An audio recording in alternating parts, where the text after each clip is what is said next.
Good evening, everybody. Welcome to Solo ReacTalk. Tonight, I'm going to be reacting to a video requested by Mike Ite 2009. Hopefully, I'm pronouncing your handle correctly there.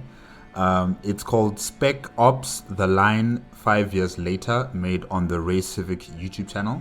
If you guys want to check out my previous reaction to Raycevick's gaming review videos, remember playlist card is going to be at the top here. Just click on it and be able to access them. If you want to check out the original video as well as Raycevick's YouTube channel, the links are going to be in the description below. Okay, let us start. 3, 2, 1, go.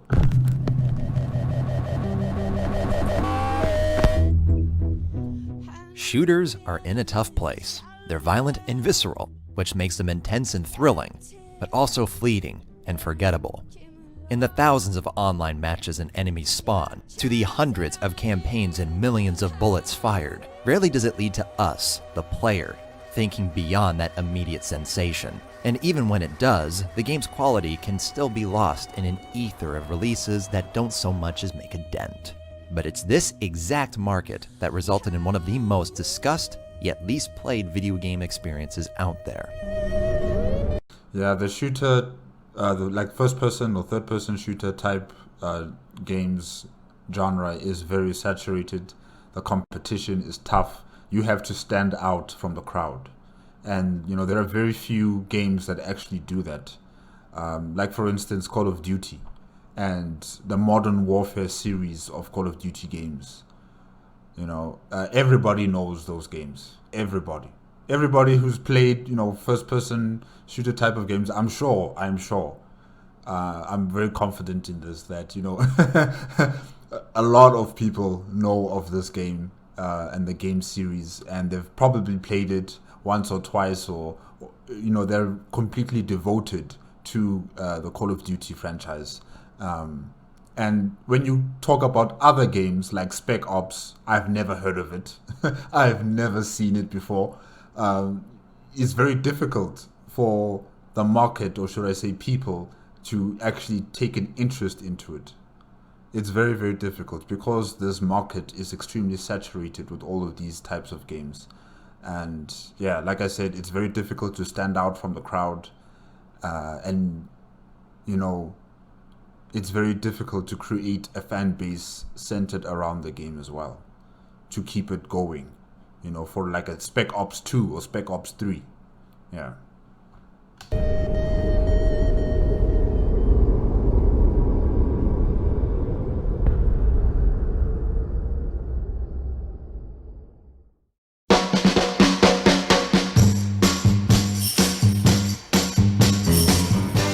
I and many others presume Spec Ops: The Line to be a name pulled out of a hat. But Spec Ops was actually a franchise from the late 90s. This was a golden age for nearly every genre and platform. Stealth, shooters, RPGs, strategy, simulation, arcade, story, multiplayer, sci-fi, fantasy, you name it, and this period had it. But among the Half-Lives, Thieves, and Rainbow Sixes, there's plenty of games and aspiring franchises that were left behind. Spec Ops was one of them. In fact, at this time of recording, the only No, why is it so blocky? Oh my gosh. Oh my gosh, this is terrible. review on the original game, Rangers Lead the Way, is by Examine Life of Gaming, a channel that intentionally covers forgotten PC games. While its creator Zombie Studios committed with 2 full games and mission packs, the series moved to the PlayStation, Much better looking there. despite the next generation having already arrived. By this point, other developers took over, and Take-Two acquired the publishing rights, spamming out 4 games between 2000 and 2002 with low price tags and even lower reception. While these cheap games may have cashed in on the military and tactical shooter trend, Rainbow Six, Counter-Strike, and Operation Flashpoint had greatly impacted the industry. Seemingly aware of this, Take-Two, now the owners of Rockstar, acquired a team who had proper experience in this field. Barking Dog Studios was a developer based in British Columbia that assisted with Counter-Strike and British Columbia? Is that Canada? Yeah, it must be Canada. I'm not sure where exactly, but yeah, I've heard of that word, British Columbia. Yeah, okay. Sorry. created their own military game, Global Operations. Being a perfect fit for Spec Ops, they were rebranded as Rockstar Vancouver and set to work on bringing a new Spec Ops experience to the PlayStation 2. You know, the only Rockstar games that I have played or that I know of really are Grand Theft Auto, of course, and Red Dead Redemption. You know, those are the only two that I associate with Rockstar. And I know Rockstar Games probably does, produce many other types of games. It's just that when I see the Rockstar logo, all I think about is Grand Theft Auto. And then maybe, yes, Red Dead Redemption as well. So this is quite interesting to hear that they were also producing this first-person or third-person shooter game. Yeah, Spec Ops. Details on this game are limited to a few concept drawings of characters and that Queens of the Stone Age's founder was writing music for it. Whether this spoke to a higher level of production or the musical equivalent of blowing your meager budget on a well-known actor, something that still goes on today, we may never know, because Rockstar Vancouver's military shooter was cancelled by Take-Two in 2005. The greatest issue with Spec Ops was, unlike its competition that clearly fit within niche sectors of the market, neither its developer nor publishers seemed to know what defined it other than being military-themed. And one look at any art form confirms just how broad that spectrum is. Having acquired a developer based on how good of a fit they'd be for the franchise, and failing, Take-Two decided to open its doors and have developers come to them instead, calling for pitches that would hopefully pull this tired franchise out of the muck. Where is that? Wow.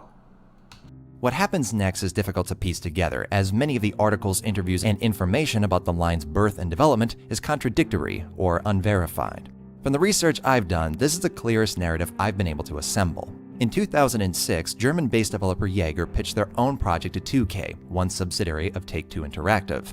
It was a third-person squad-based shooter, mechanically identical to the final product, but lacked the Dubai setting and story. While the publisher liked Jaeger's concept, 2K revealed to the small developer that they internally greenlit the revival of Spec Ops and offered Jaeger to repackage their pitch into an installment for this franchise. Flattered, Jaeger declined, saying that the brand didn't fit with what they had in mind for a project. Until, for reasons that can only be theorized, Take-Two said the words that very few game developers, beyond Ironstorm, ever got to hear. No restrictions. As long as Jaeger made a military-themed game with the Spec Ops name, they could do whatever they wanted. It's a trap. It's a trap. It's a trap. Don't believe it, because I can assure you now, of course they'll say, yes, do whatever you want. And then slowly but surely they'll be saying, you know what? We have a good idea for you guys to implement. We need you guys to do 1, 2, 3, 4. They'll say it's an advice. We're giving you advice. But then after 2 to 3 months, they'll be like, actually, now we are telling you, you have to do 1, 2, 3, 4. It's a trap. It's a trap. Needless to say, Jaeger accepted 2K's offer, and all the company's founders and half of its staff got to work. Development began in 2007 during the time when shooters were beginning to move away from Halo science fiction into Battlefield and Call of Duty's ripped from the headlines modern military style.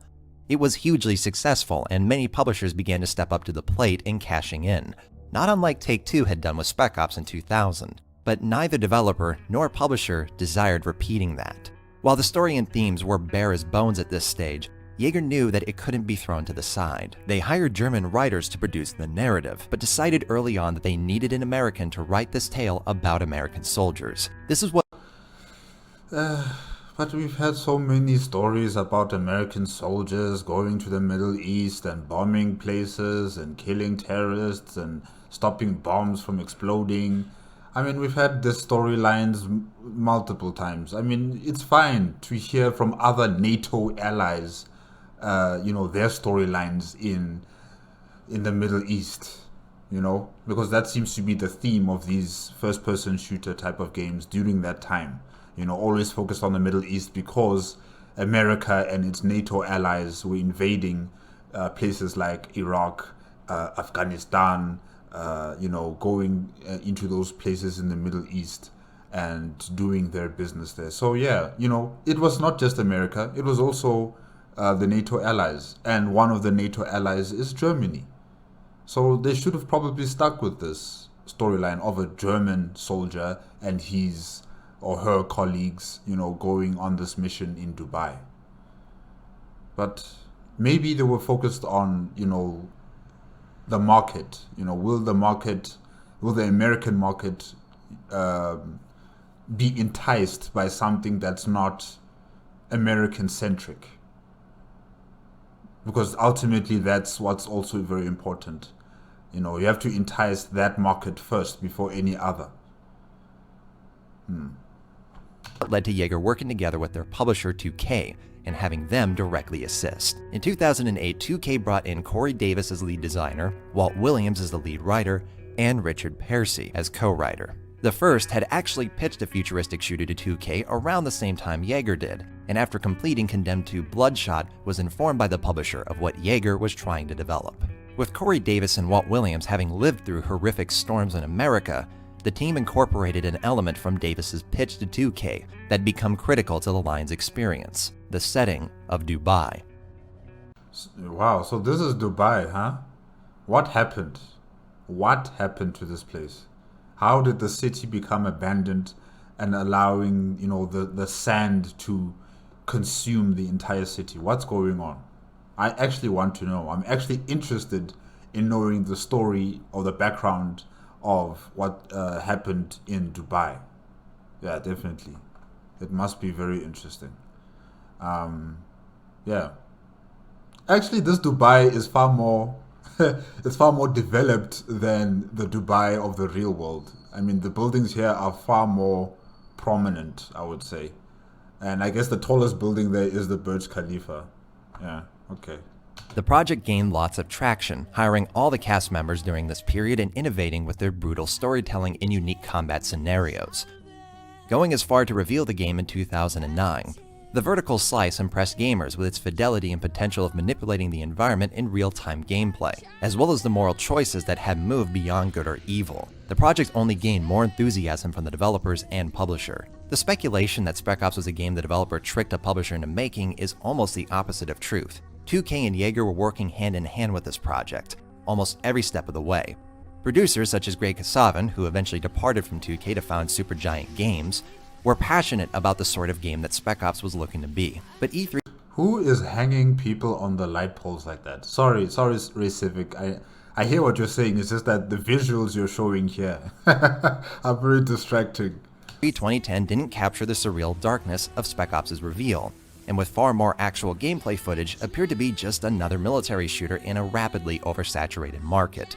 And with the game's release date being pushed from 2011 to 2012, only lowered expectations. With gamers having to wait almost 4 years since its reveal, many forgot about it. The game had gone through many alterations, not in mechanics but in pacing and plot. Differences in the order of events and sections of levels can be seen in the trailers compared to the final product. And there was also much contention with Jaeger and 2K when it came to multiplayer. Jaeger's publisher didn't give many boxes to check, but one of them was a competitive progression-based multiplayer component. The trap. the trap has been, set right here with this multiplayer. Definitely. And despite discussing it as early as 2010, it's evident, due to reasons that will be discussed later, that the multiplayer's development must have had far less time than that. But ultimately, through all the trial and tribulations, after 5 years of development, Spec Ops: The Line was finally completed and released in summer 2012. On the surface, just another third-person military shooter.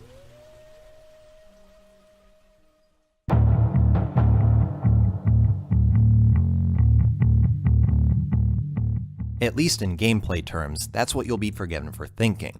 The Line has received much criticism for its mechanics, utilizing outdated tropes, clunky inputs, and mindless shooting gallery sequences. Some even go as far as suggesting that the gameplay was intentionally cookie-cutter and dull. But after multiple playthroughs over the years, I don't believe that is the case. Jaeger have stated that the final product is based on their original pitch. And while Spec Ops' gameplay has problems, there's plenty that's done extremely well, mainly in its finer details. While you won't be knocking down skyscrapers, the environment comes to play in many interesting ways.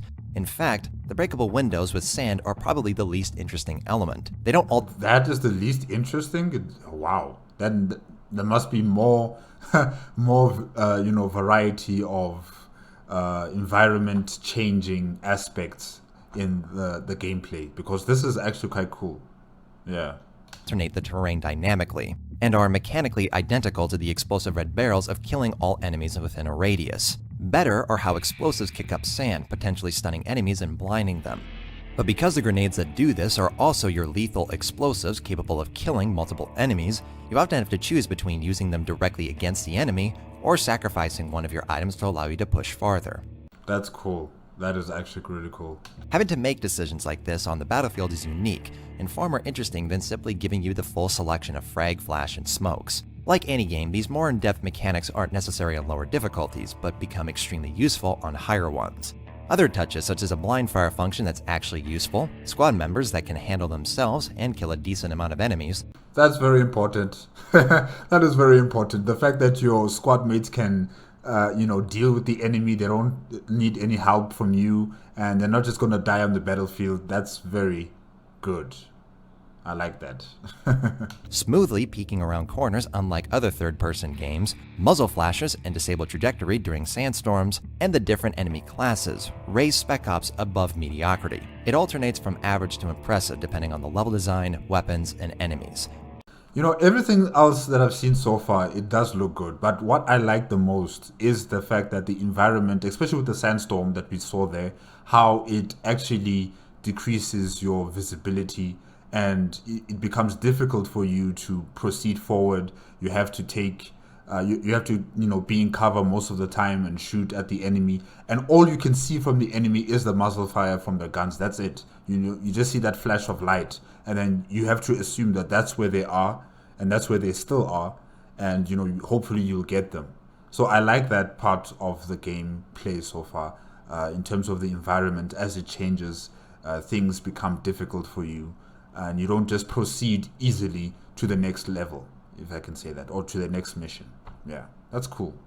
Chapters 1 through 5 are mostly average, with flat geometry, overly convenient cover placement, and almost one type of enemy exclusively. Man, this pistol. What kind of pistol is that? Wow. Or maybe because it was headshots, but wow. Counting 2 knife rushers and the occasional shotgunner. 6 and 7 is when the game picks up with a section that strips you of ammunition and support, close quarters combat, a surreal set piece, and both gorgeous and horrific scenery. This mostly goes for chapters 8 through 12, with the exception of some tedious checkpoints. 13 drags with open terrain, but 14 concludes with some of the best level design and pacing in the game. It's a net positive, but that's not going to blow you away. Weapons don't have much significance in the earlier portions because whether it's a 9mm or a rocket launcher, the standard enemies go down if you just look at them funny.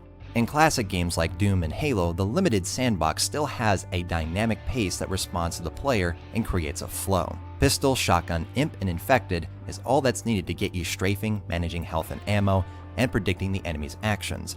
Pistol, AR, grunts, jackals, and elites gives you plenty of engaging encounters. In Spec Ops, moderately armed soldiers you can one-shot from the moon doesn't present anything beyond point, shoot, regen, rinse, repeat. Later on, armored soldiers, knife rushers, heavies, shotgunners, and snipers are all thrown at you at once, which There's no suicide bombers? Huh, okay. forces you to utilize the sandbox given. This largely falls onto the level design. Earlier chapters allow you to stick to one piece of cover and pick off enemies one by one, like a big budgeted whack-a-mole. But this also changes in later levels, with cover that leaves you far more exposed and multiple ways of advancing rather than a strict one-way path. In general, Spec Ops is best when you're advancing rather than staying put, and it seems to be the intended design, with its fast sprint, sand mechanics, and kicking people over cover. Not that it always works. And the controls unintentionally discourage this playstyle. The game isn't very liberal with how you take cover, not accepting corners or diagonal fixtures, and attaching melee and vault to the same button, not even allowing you to bind them separately on PC. Its usage of the buzzword tactical is quite the stretch. Your squad mates mostly take care of themselves, and marking targets for them is only reserved for the most chaotic scenarios. As in most cases, if you're already pointing at the enemy, there's only one more input required for them to be dead. And this goes for all ranges. As mentioned, despite having a variety of weapon types, you'll rarely be in a scenario where you're unable to hit a target. I'm not really going to complain about your companions being so effective on the battlefield. Look, I'm okay with that. I'm okay with that. If they're able to kill the targets with ease, I'm fine with that. Because I don't want to be coming out here and, healing them or directing them to go left or right or forward or back. You know, I'm okay with that. I'm okay with that. But the power levels of the guns, I think that is something that needs to be addressed, really. Yeah. I mean, the way this pistol is just killing people, oh, should I say the main character using the pistol, it's amazing, really. Assault rifles have the accuracy of snipers, shotguns have the range of SMGs, and pistols are just absurd. Crazy. It's hilarious to hear words such as realistic in old interviews. I've talked to soldiers, and they'd rightfully laugh in this game's face in regards to its combat. What truly prevents Spec Ops from being lobbed into the same bin as every other Gears of War imitation is not the quality of its tools, but how it uses them. The context and scenarios you're put in are what make it stand out.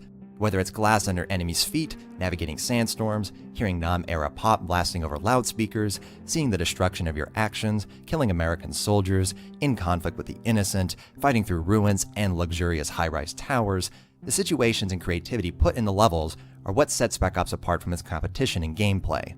But mainly, it's accomplished through story. Yes, please. Let's listen or let's see the storyline.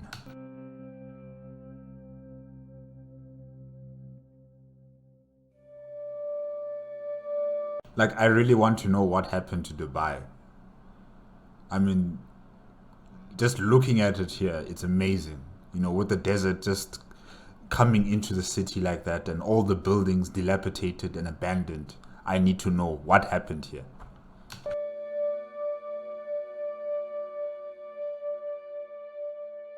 The narrative is something that you don't so much experience, but descend into its cavernous wake, much like its Dubai setting. Exactly as a protagonist, Captain Walker expects a routine mission based on what he's seen and known in the past. The player is on that exact path. In terms of input and setup, Spec Ops' opening is ubiquitous. In media res, turret sequence, gruff military shouting, the intense opening set piece. It is expected. It is expected from any action, first person or third person shooter type of game. You know, you have to have that bombastic opening. Stoic commander, black guy, and smartass. Press A to take cover. 2-weapon restriction, regenerating health, slowly walk with dialogue, the linear tutorial, explosive red barrels, pseudo-stealth, insurgents. All of these, even to a casual player that buys 3 games a year, is something that's been seen before. But as you peel back the narrative, you begin to identify the distinct layers that Jaeger founded with this game. There's an attention to detail and commitment to the narrative's themes, right down to the menus. Being 17. Why is the flag, the United States of American flag, upside down like that? Isn't that disrespectful in some sort of way? I'm not sure. And ignorant to all of the iconography when I first played Spec Ops, this menu was just a menu, with a functional, if bland UI that does its job. Having sat through film school half a decade later, the game is already hinting at all the hell you're about to venture into with both visual and audio cues. On the visual side is the American flag that's upside down, a signal of distress officially in the USA's flag code. This is combined with Jimi Hendrix's Star-Spangled Banner, played at 1969 Woodstock, a version of the American anthem meant to signify the horrors of war. Before you press start, the game is already subconsciously informing you of what awaits. Before a difficulty is selected, you're already on the path of descending like the character. From beginning to end, each chapter gives you a bigger nugget to chew on. In Chapter 1, there appears to be nothing, with a forgettable execution of soldiers and something to do with Americans in conflict with the locals. However, the first piece of the puzzle is in the credits, the special guest being you. Wow. Oh, that is different. That is actually, I don't think I've actually seen that in any type of game where they would import your name and put it there as a special guest. That is interesting. Oh, they're making you feel valued, huh? Making you feel important in this game, like you're contributing to the game. Yeah, interesting. Chapter 2, we hear an American DJ playing licensed songs over loudspeaker in your battlegrounds. In Chapter 3, the locals are led by a US soldier. Chapter 4, the American 33rd fire at you, forcing Delta to start killing their allies. Soon after, a distinct moral choice. Unlike most games that present their decisions with the D-pad or A and B, Spec Ops uses the already existing gameplay mechanics with its choices. It simply adds unique narrative context. But what's great about the decisions is that a lot of them aren't suggested, but are things a player would dream up on their own. For instance, this isn't technically the first choice in the game. Earlier in Chapter 4, the game allows you to kill an American, and at no point is it ever made explicitly clear. The game's subtle enough to simply account for it being a possible outcome. The importance of these decisions isn't to make for a branching narrative, it's to further reinforce the lack of any good deed being done. In terms of That's interesting. That is different. So they don't have something like what do they call it? Renegade and Paragon system, if I can say that. You can't choose A or B. You can't choose the bad side or the good side, the blue or the red. You can't do any of that stuff. There is nothing like that here. It's just you playing as the character, and you have to assume or maybe like make a decision whether you're going to keep this person alive or not, or whether you're going to take action or not, or you're going to wait and just allow things to go on, as they proceed, or will you interject and shoot at the people? But no one or nothing on the screen is going to tell you you have this choice.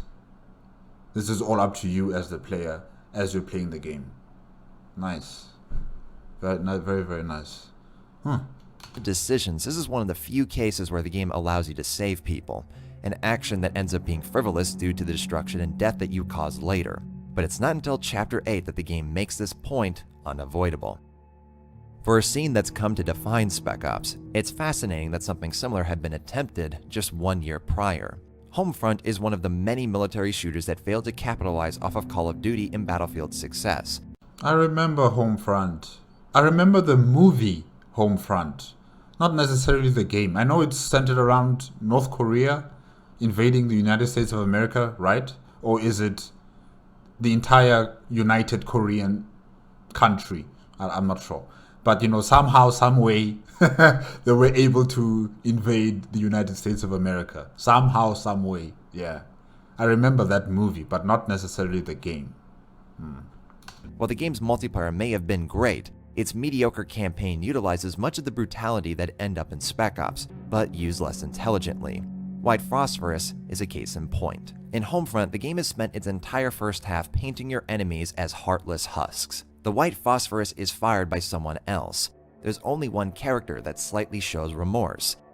White phosphorus is an explosive, some sort of explosive, or like a missile explosive kind of thing. Okay.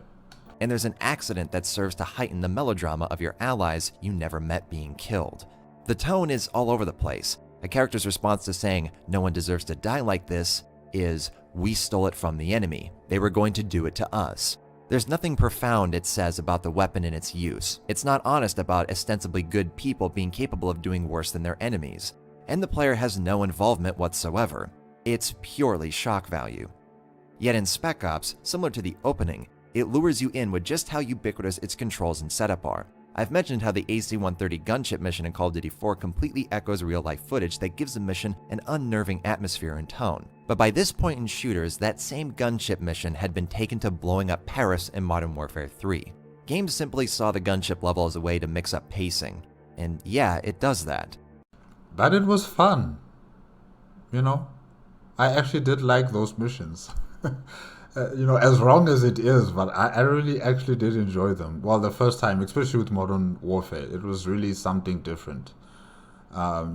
Using a gunship, bombing the targets on the floor, and they can't touch you. They can't, fire missiles at you. Or did they? I can't remember. I can't remember if they shot back at you. But, you were protecting your operatives on the ground, and you were just clearing the way for them and killing all the enemies. Yeah, it was an interesting mission. Different, very different from many other shooting games that I've played before. So, yeah, it was fun. But that's the most superficial reading of Infinity Ward's efforts. Spec Ops is the only one that really highlights just how messed up the context of this gameplay is. Is that the white phosphorus? Okay. The idea of slaughtering soldiers with continuous aerial bombardment with the purpose of making you feel strong and powerful. Speaking from personal experience, what hit me so hard about the white phosphorus scene wasn't that it's brutal, destructive, and horrifying. Lots of games are all three. What unnerved me to the core is just how casually I did it.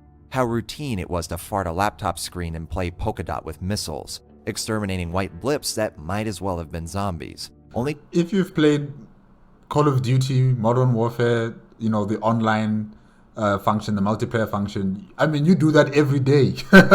You do that every single time you have a kill streak. Take it out, target your enemies, kill them. So you become desensitized to it. You're not really affected by it. You just sense victory. And having a victory is taking out that laptop, bombing your enemy, and get those points and win the game. Yeah. to be forced to walk through your actions and see the effects. The scene obviously doesn't have this effect on repeat playthroughs, but there's no way to steer this into a way of feeling good. Okay. Yeah. This is different.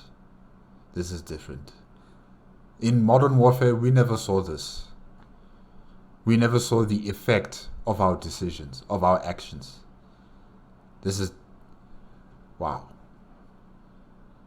This game is really going to hit you with those, those feelings about, what you're doing here. Is it right? Is it wrong? Why are you doing this? Why are you fighting here? Because these people don't look like soldiers. They look like civilians. Yikes. Visual sounds and voice acting is so perfectly executed that it's hard to take the piss out of. But the scene does run into some trouble, and isn't faultless by any stretch. Some who've played were able to identify without spoilers that this area of the map is filled with civilians, just by how they're packed together in a way that no group of soldiers would ever be, and that there was no way to not fire white phosphorus at these people, so that when the game is ostensibly blaming them for the actions, it falls flat, and I can't really dispute this. According to a GameSpot podcast with the lead writer, there were discussions of having the story branch out into two different paths from this point, all the way until the finale.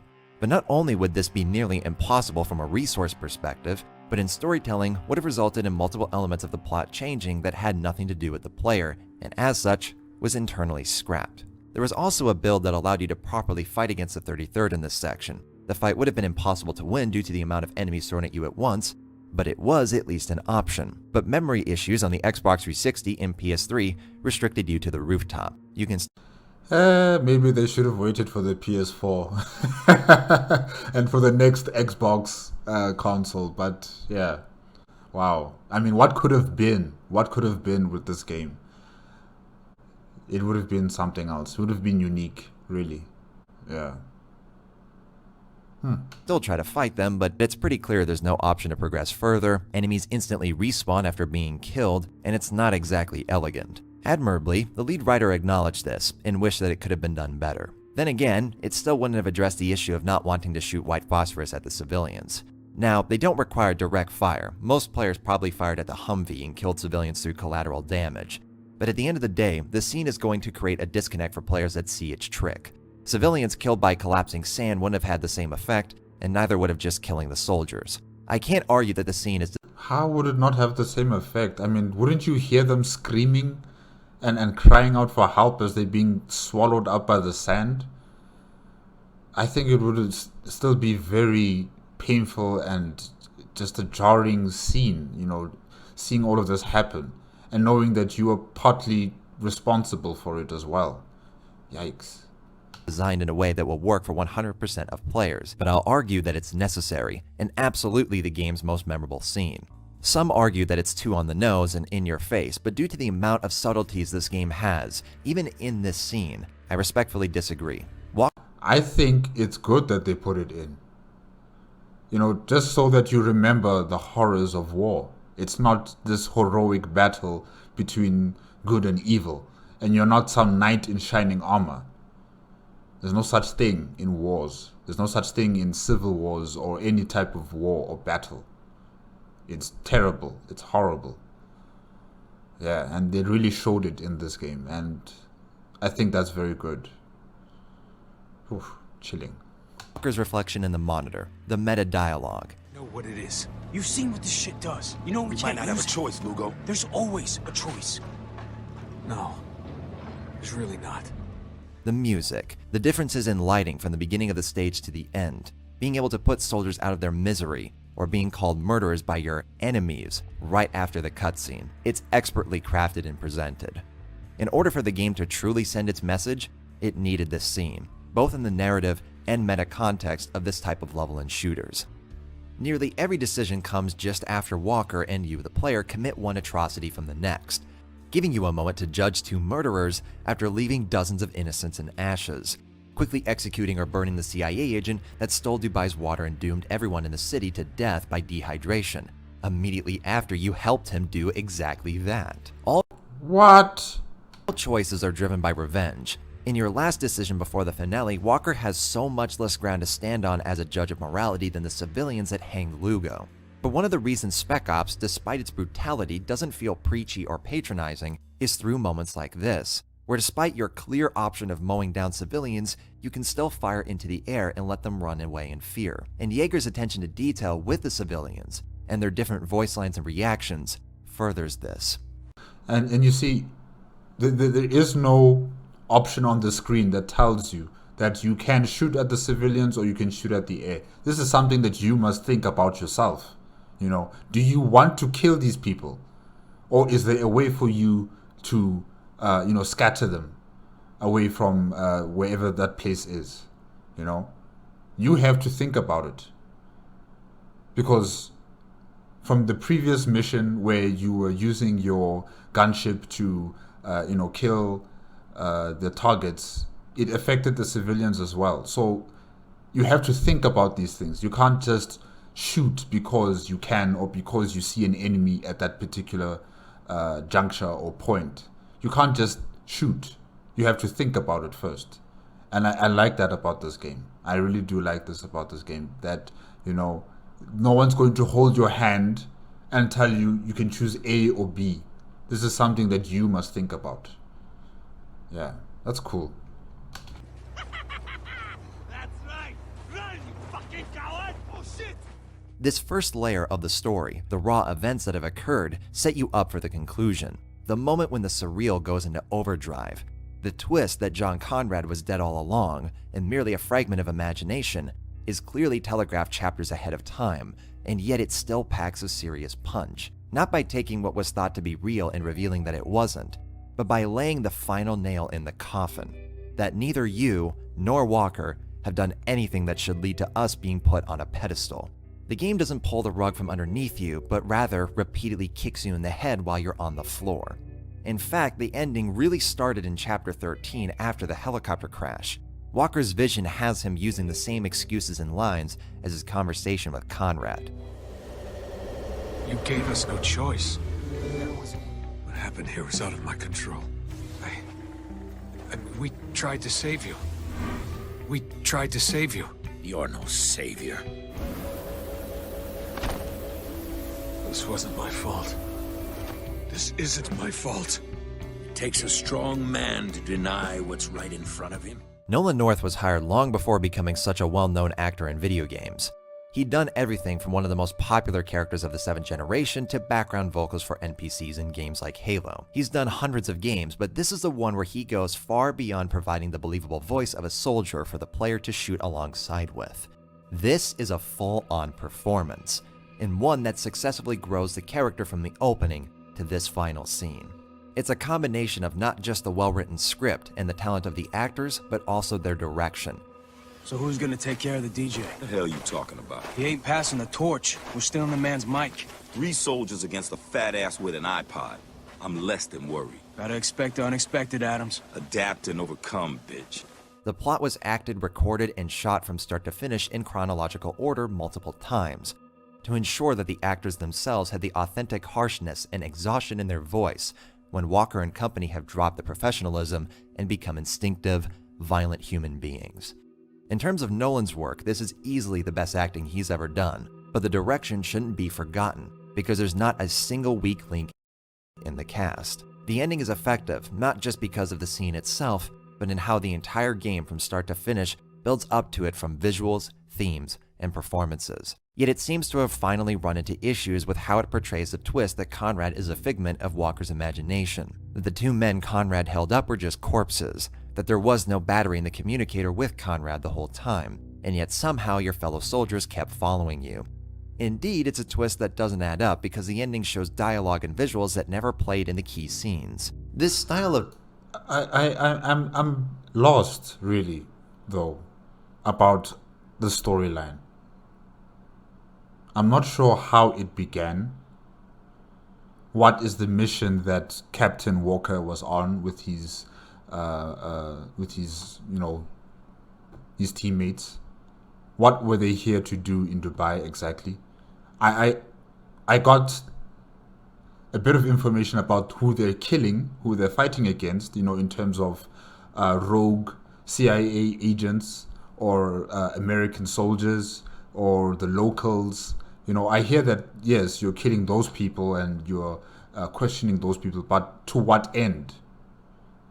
And now at the end of the game, we're seeing Captain Walker imagining that Conrad, the person who's dead on the chair, is alive or was alive, and now he comes to the realization that all of this was in his head. Why is that connected together like that? I just don't understand the storyline. Yeah. Okay. Maybe I need to just check this online as well after the reaction. I just need to read up on the game and just finally understand what's going on in this story. Yeah. twist is not bad storytelling, it's just not as impressive as one that truly gives everything the audience needs prior to figuring it out, rather than cheat and show them something different. These are rather big plot holes, but one scene that you did revisit that isn't brought up here is the chopper sequence, where the in media res prologue and chapter 12 conclusion have one very large difference. Wait, this isn't right! Well, it's too late now! No, I mean, we did this already! What do you mean? You did this already? What do you mean by that? Ah, fuck it! Stop it! Just shake these fucking guys! You got it! The speculation from a few is that there's one more layer to this game's story, from the literal to character and meta narratives, that there's a final piece to the puzzle. I hated this at first. The idea that Captain Walker died in the crash and the whole game is some bizarre flashback, having this one line seemed like a lazy last-ditch effort. If he died in that helicopter crash, but the game still continued, then it's not a flashback, really, because he's still alive, isn't he? Or is he dead, or is he like half dead, like his brain... I don't understand. I don't understand. I'm so sorry. I'm so sorry, guys. I'm really sorry about this. But I just don't understand. Maybe he's in a coma and all of this is happening in his head after that helicopter crash. Okay. But the game is just as meticulous with this narrative as it is with everything else. To revisit the main menu, there's another hint. In the earliest screens, you hear helicopter blades faintly in the background.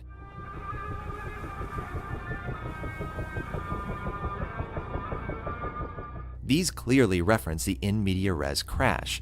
Subsequently, as the game moves further from that, the sound effect never comes back, until you repeat the helicopter crash, where it plays in every screen, even after the epilogue.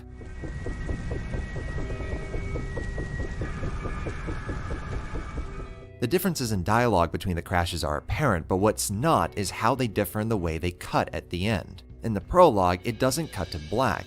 It has a faint light with the helicopter's blades pulsing in the background, as if there's someone's final moments. Whereas in the 12th chapter, the helicopter spins out of control, and when finally crashing, the screen plainly cuts to black. Even while editing this video, I picked up on something. As soon as the helicopter collides with yours, there's no more dialogue from your squad mates, and Lugo and Adams can't be seen anywhere in the chopper.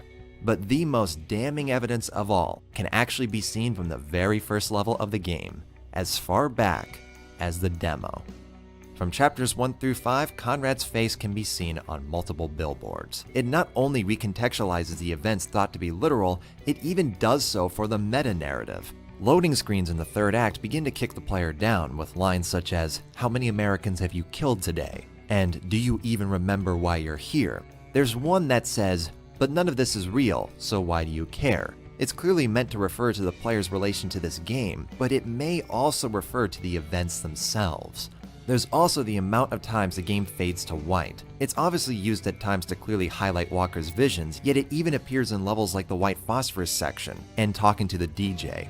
And there's the level design and pacing. Forcing the player to make a judgment call after each atrocity committed can be seen from a game design perspective, but it may also relate to the character doing this to himself. It's even in sync with the game's visuals, specifically how no matter what, every level has you descending further and further into Dubai, with visuals and loading screens and cutscenes that clearly refer to Walker staring into the abyss. Even Adams and Lugo play the role of Walker's psyche. Lugo is always Walker's biggest critic, with Adams disagreeing with some of his actions, yet always siding with him until the finale. Their fates are constantly reinforced with some unavoidable scenes, but also in subtle foreshadowing, such as the reflection of a soldier hanging in the spot where Lugo normally is repelling. After all the playthroughs and readings into this game, there is no doubt in my mind that the true narrative here is Walker mentally torturing himself in order to confront his horrific actions. When I play the game today, the only ending that seems right is to finally accept it. Yeah, but I can't. I can't accept it. I just can't. I need more information. I can't accept this. I need more. Ugh. Okay. Raycevick. No, I can't accept this. But even if Walker doesn't, even if you select what appears to be the closest thing to an escape from Dubai, there's a final line that tells you Walker died, and that this is his personal hell. You don't mind me asking, what was it like? How'd you survive all this? So what, the demon is asking him that question in the afterlife as he's playing the role of a soldier driving the Humvee? That'll be quite interesting, actually, you know, that all of this is just an illusion, based on Captain Walker's life, as he was fighting in these deserts of Dubai. And he died, but he has to relive this entire scenario all over again, over and over and over, as torment, as punishment. That would be interesting, like towards the end, the simulation has been shut down and he sees hell, he sees the demon that's been, playing the role of, some random NPC person, and saying, well done, should we try it again? Can we try it again? And then Walker is in a state of shock. He's not believing what he's seeing, and then it reverts back into the simulation, and Walker has to go through that entire process all over again. That would be an interesting ending to the game, I think. But yeah, this is interesting as well. It's okay, I guess. Who said I did?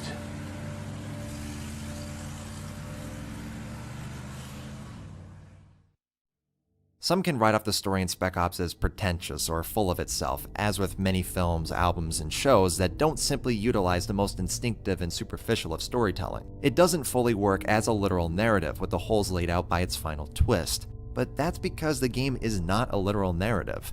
Walker has far more in common with television and film characters than he does with the typical video game protagonist. In games, most leads are ones that we, the players, inhabit. They're given deliberately vague backstories and plain characterization in order to make it easy for us to be on the same page. And that is how most video game stories achieve their power, by having you and the character be at least a similar entity at all times, having the same reactions and experiencing the same troubles and triumphs. But Walker isn't meant to be us, and we're not meant to be him. The game's point isn't that we, the gamer, are Walker. Typically in games, we save the day, help people, and the world. Spec Ops' point is that we, the gamer, have far too much in common with Walker. 1, 2, 3, 4. Especially in terms of just shooting anything that moves. Kinda, yeah. Oh, the trap! Spec Ops likely would not have been possible without the collaboration of 2K and Jaeger. It was an unusual circumstance in the gaming industry, and a perfect alignment of talent that came together to make something unique in an overcrowded genre. But 2K is still a publisher, and while 2 of the checkboxes provided were very open to interpretation, the final one was not. Jaeger did not want a multiplayer mode, but it was going to happen no matter what. It was a decision made early on, as foretold by the interviews in 2010 that mention it. But Jaeger would end up being against the idea so much that a portion of their game would be outsourced to another company. Darkside Game Studios was the obvious choice, having also developed the multiplayer for BioShock 2 a few years prior. There is little information on the multiplayer, let alone its development, so any reasoning for how the game turned out to be is entirely speculative. But I thought it'd be better to have an actual assessment on it, rather than just saying it sucks and moving on.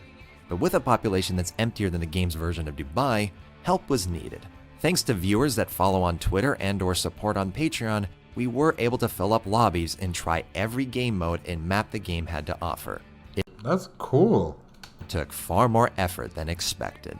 This is the buggiest multiplayer I've touched in a long time. It makes early access titles look like they were made by Blizzard. Whereas the single-player game runs smoothly, looks great, and has very few issues in regards to optimization or stability, multiplayer crashes with the frequency to make the Ukrainians behind Stalker cringe. Beyond Yeah, Jaeger did not care about the multiplayer function. They give it the bare of bones interest. Literally, yeah. On crashes that mostly occurred in the main menu, there is constant lag regardless of who's host and where they're from, bizarre deaths and hit detection, visual errors, audio errors, and most bizarrely, mouse sensitivity changes that seem to be attached to who's host. And this is— Oh, that was just a bit too fast. Oh, my eyes hurt. Wow. before we get into the game itself. It's a cover-based shooter as in single player, but unlike most third-person multiplayer games, the time to kill is effectively instant, with very few circumstances where you'll be able to escape someone who shot first. This encourages you to camp and stay put, but seeing as how the game's mechanics were designed for moving the player forward, there is a constant disconnect when playing online. You have movement and controls that push you forward in tiny maps that have you stopping and turning, with all weapons having the power of a 50 cal. This does have the presumed effect of at least putting players on equal footing. But oh no. Being a game developed for consoles in mind, there was certainly no testing or changes to account for how a 20-round semi-automatic sniper with the precision of a mouse and a fire rate as fast as you can manage effectively snaps the game's balance in two. Are you fucking kidding me? And in hardcore, where it's a one-shot kill, forget it. Even the pistols are broken with their pinpoint accuracy. Okay. That is crazy. That was crazy. But the worst example can be found through the game's perks, specifically Bloodthirst, a bonus that increases your damage output with every kill by 10%. What? But why is that needed if the guns are already overpowered as they are? Why is this required? This is not necessary.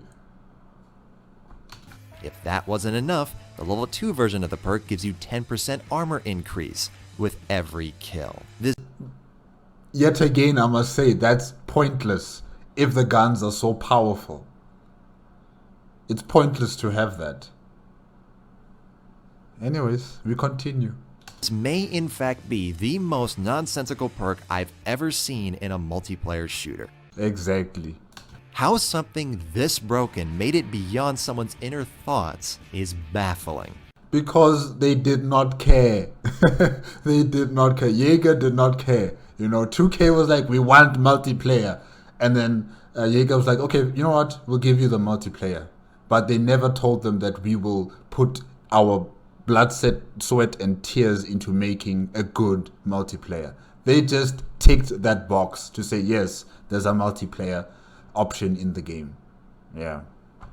That's actually the key word for a lot of Spec Ops' multiplayer. For instance, the opposing factions aren't red and blue. They actually have their own appearance and bonus traits.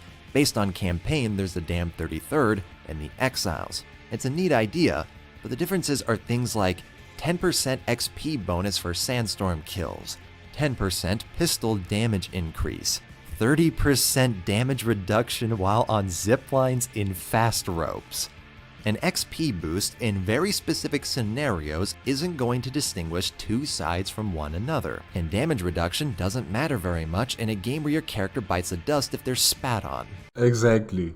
In general, there doesn't seem to be much consideration for balance or counterplay. Based on how buggy it is, I'm going to assume this is down to a very rushed development and lack of devoted resources. I know it's nitpicking, but when a game's end screen is this flat, you know the developers were scrambling to get this out the door. BioShock 2 at least had its text fade in. That, and there's only 6 maps.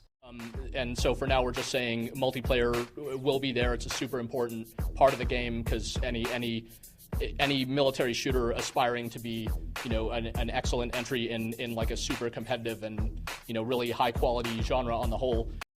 Why are you lying? Look at your face. I like how his eye contact always shifts this way or that way, when he's talking. This is funny. This is funny. Needs to have a strong multiplayer component, so that's really important to us, and it's going to be connected to the narrative in You saw that this guy. This game's case, and it's going to hit all the bases in terms of your kind of co-op type feel, your team-based and your free-for-all types of modes, so there will be a lot to it, but we're being cagey about the details for the time being. But there's no depth here, in gameplay or content. Bad design is everywhere. But I can't. What? Oh God. Later on, you can equip proximity mines instead of frag grenades, and normally when you pick up a box of grenades, you get 3 frags. But you get the same amount if you use mines. 3? Wow, they're so generous. Meaning that you can spam them everywhere on the map, and they don't disappear when you die. There are bonuses players get for sticking together with their... Wait, do you get the points if, that mine has been tripped and another player dies? Will you still get the points even though you've died and you're respawned back into the game? Will you still get those points? Or, the bomb will explode, kill that opponent, but you won't get anything? I'm just wondering about that. Yeah. Teammates, but they're only icons, so you're never exactly clear what they even are while playing. Hardcore mode gets rid of all UI despite being in a game without iron sights and only a handful of weapons with scopes. And because the time to kill is even faster in this mode, there's no requirement for aiming. Not that you can in the first place. Even the sand manages to be more gimmicky than in the campaign. Because the deaths happen so quickly, there's no time to aim for weak points. If someone's shooting at you, it's going to take longer for you to aim where the sand is than on their body. And because deaths are practically instant, there's no benefit for using the sand. Nearly every... It's just for vibes. The sand is just for vibes. Any other kind of environmental mechanic is just for vibes. All you have to do is focus on killing your opponent. Shoot them in the leg, they'll die. Shoot them on the arm, they'll die. Shoot them in the head, definitely they'll die. Kill earned by it in the hours we played was either someone camping a spot waiting for someone to walk into its kill radius, or by complete accident. To cover everything wrong with this component would take ages, so it's better to just discuss the 2 things that are pretty good. Firstly, rock throwing. When playing, you always have a rock you can use as a fake grenade. Interesting. Being able to flush players out of cover thinking there's a frag under their boots, so you can pop them in the head. And will it show on their screen that there's a grenade on the floor? Or will it just show like there's a rock on the floor? I'm just wondering about that, because if you're trying to fool your opponents into thinking that you've thrown a grenade into their vicinity, I'm sure on their screen it must be showing the icon of a grenade on the floor, when in actual fact it is a stone, right? Hopefully it's that they've done it that way, or maybe they didn't, and people just run away because they just see something falling on the floor. Yeah. Having an unlimited amount means everybody can just spam these, and it kind of ruins the purpose of the mechanic, but it's a neat idea, and something that would fit perfectly in a tense game like Battlegrounds. Second, the mode Buried. With cutscenes that play at the end of each match, it's pretty clear this is where Darkside Game Studios put most of their effort, and understandably so, as it's a far more interesting mode than the bog standard rally point or uplink objectives. And unlike the chaos of Team Deathmatch, has a semblance of actual teamwork. In Buried, both teams have a high-value target they need to protect. This HVT is protected by 3 objectives that need to be destroyed in order for the HVT to be exposed. What results is a game mode that's about defending and attacking simultaneously. Cooperation with your team is necessary for both, as if you attack and fail to destroy one of the targets, the enemy team can simply repair the damage. Meanwhile, if you only attack, you've all but assured that one player can sneak to your base and take down one of the objectives before you get back. It's a legitimately cool mode, and were it put into a game with better design and netcode, it could be something great. But the game's issues hold the mode back from being something to hunt down. The closest I've seen to this game type is Skirmish and Insurgency, but even then, the caches destroyed are attached to your reinforcements and not your base. Something can be worked out if a better game takes this mode. But that's unfortunately all the Spec Ops multiplayer is able to bring to the table. The poor design and execution is only a symptom of the much bigger problem that Spec Ops wasn't focused on multiplayer from day one, and that squeezing it in is like trying to fit dubstep into a showing of the Mona Lisa. Oddly enough, the co-op mode that was added months after launch due to having discussed co-op multiple times in years past is surprisingly enjoyable. All of the levels are built around the game's momentum of pushing forward through the environment, and with 2 players, the amount of enemies is increased to deliver enough of a challenge. But there's only 4 levels, which can be completed in under an hour, so in terms of replayability or content, it's sadly lacking. A shame, because it manages to utilize Spec Ops' gameplay strengths in a way that the competitive multiplayer simply doesn't. Having actually played hours thanks to the people who watch this channel, I can safely confirm Spec Ops: The Line's competitive multiplayer is bad.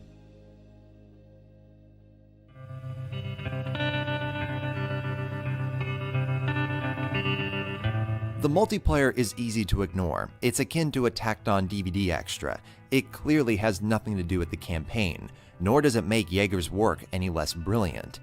But it was where many people got their first impressions of Spec Ops and were rightfully underwhelmed. The multiplayer beta flew under the radar, and its constant appearance didn't hype any potential customer. This same issue can be applied to the game's demo. For as much as many of us may miss demos, there's a good reason why they so rarely come out prior to a game's launch these days. Yeah, I've also kind of wondered about that, I haven't played like the last time I played demos, it was with my PS3, and on PlayStation Plus, you would have a notification telling us that we had demos available to download, free demos, of course, to download onto your PlayStation and play them. And, if you were enticed by that game, then you would definitely go out and buy it. I think the last time I played a demo was for... Okay, I can't remember the last one, but I remember there was one game that I did certainly buy after playing the demo, and that was Transformers Fall of Cybertron. Was it Fall of Cybertron? Yes, I think it was Fall of Cybertron, yes.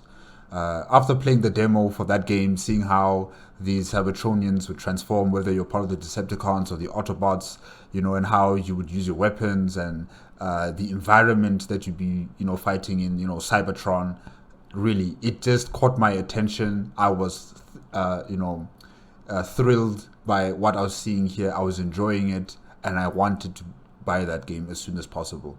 So, yeah, it's quite interesting that they've stopped doing stuff like that, where people can play demos just for a few moments or just a piece of a level and enjoy that experience, and then maybe they would think about buying the game.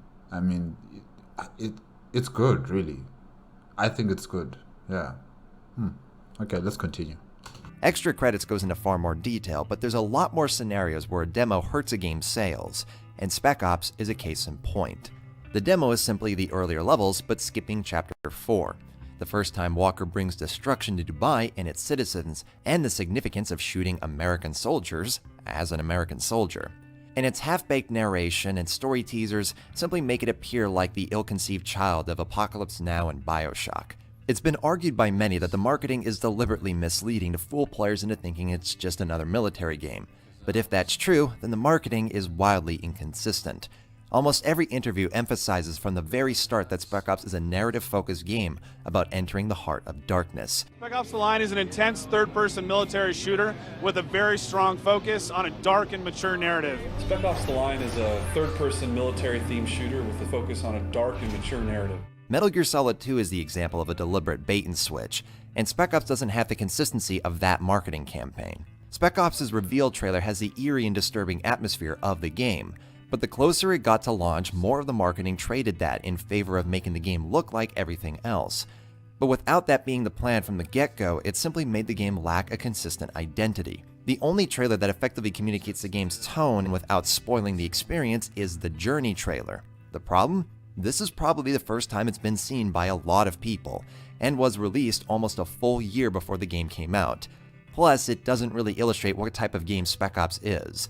There's nothing here to inform someone that it's a third-person shooter. I understand why the marketing wasn't able to be consistent for this game, because it's not easy to sell. Play this so you feel bad isn't very compelling, nor is it completely accurate. Spec Ops is far more sophisticated than simply making the player feel like shit.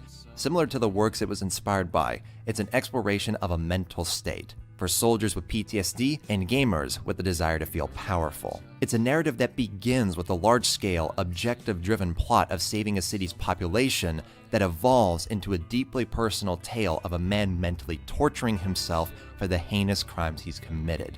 5 years after its release, with all of its outdated tropes, clunky mechanics, and story that frequently addresses the player directly, I assumed Spec Ops would become dated. But in fact, the opposite has occurred. I love it more than I ever have. It's certainly not flawless and shouldn't be treated as such. It should be critiqued and discussed, because there is so much that games and the industry on the whole can learn from Spec Ops. How to make choices through your mechanics rather than cutscenes, having connection and separation between the player and protagonist simultaneously, telling a small-scale story in a big-budget game, how not to include multiplayer, how to use foreshadowing, can your scenes truly affect all players, how large can your meta-narrative be, are plot holes okay if there's another interpretation that explains them. Spec Ops has provided hours upon hours of discussion, debate, and analysis, and I don't think that's going to change, nor do I want it to. Years later, Spec Ops really does hold up, and will always be a game that not everyone will praise, but everyone should play. Raycevick, I think you're right. I think I will maybe, I don't know when. Honestly, I don't know when. I don't really play games as much as I used to, but it's on the list, definitely. Definitely, it's on the list.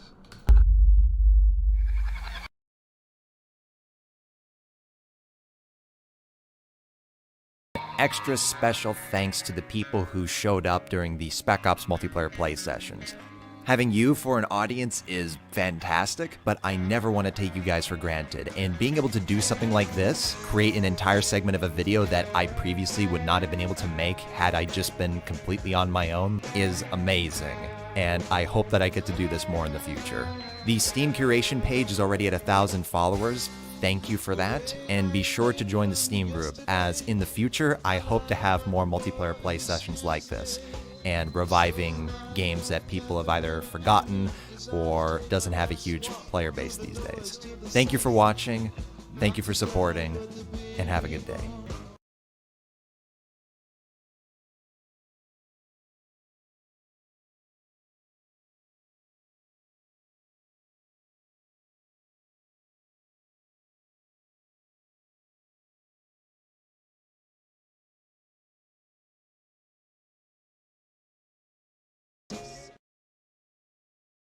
Oh, okay, it's done. Guys, that is it with Spec Ops: The Line 5 years later, made on the Raycevick YouTube channel, requested by Mikey Ite. Hopefully I'm pronouncing your handle name correctly. Mike Ite 2009. Yes, sorry. I'm sorry if I butchered your name there. But yeah, guys, this game, yeah, definitely it is a game to play. Just so that you understand, what's going on. Because I'm still lost. I'm really still lost. Like, what was Captain Walker's mission going to Dubai? How did Dubai end up like that? You know, one of the richest and most influential financial centers in the world. You know, that's the oil capital, I think. I don't know.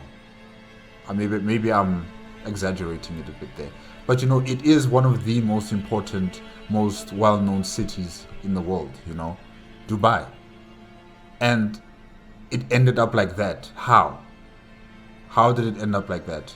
How is it that all the people there are now facing starvation and having sectarian or civil war and, you know, fighting for water and food and whatever else? You know, how did it end up like that? I need to know that information.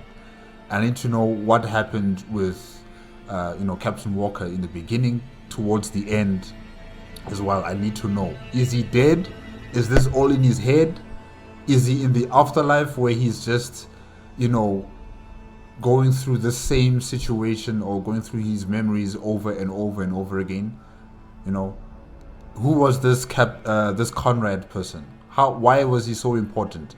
Why was Captain Walker and his soldiers, his teammates, sent out to rescue Conrad? What's so important about Conrad? Is he some sort of billionaire that got trapped, got stuck in Dubai, and these guys were sent there to go and rescue him? And why were there other American operatives and soldiers in Dubai doing their own nefarious activities? You know, and why is Captain Walker having to be the one to kill them? Like, I still need to know a lot of information centered around the storyline of this game. But the gameplay itself, it was okay. It was okay. Like I said before, I like how the environment has been added into the gameplay as well, especially with the sandstorm.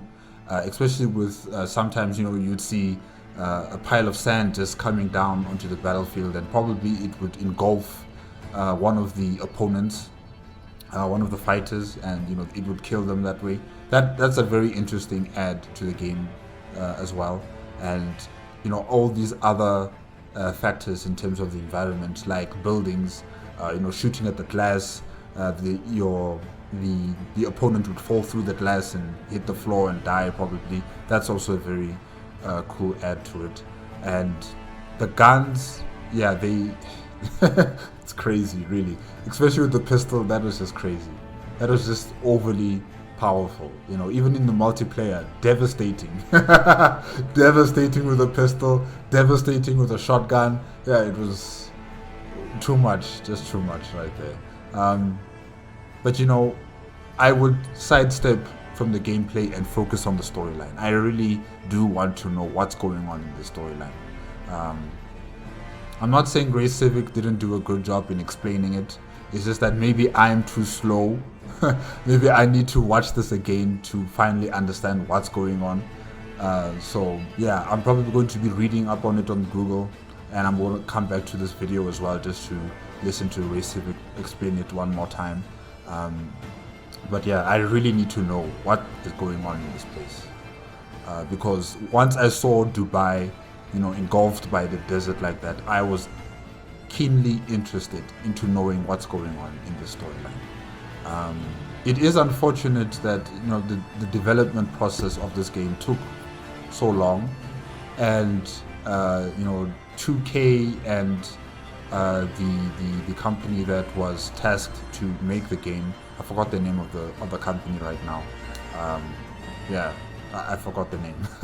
Sorry guys. Yes, you know, they didn't see eye to eye in the matter of the multiplayer. That is unfortunate, because if they had, you know, made this multiplayer a very good experience, I'm sure, you know, there would be more interest into the game. And also the promotion of the game also was mixed.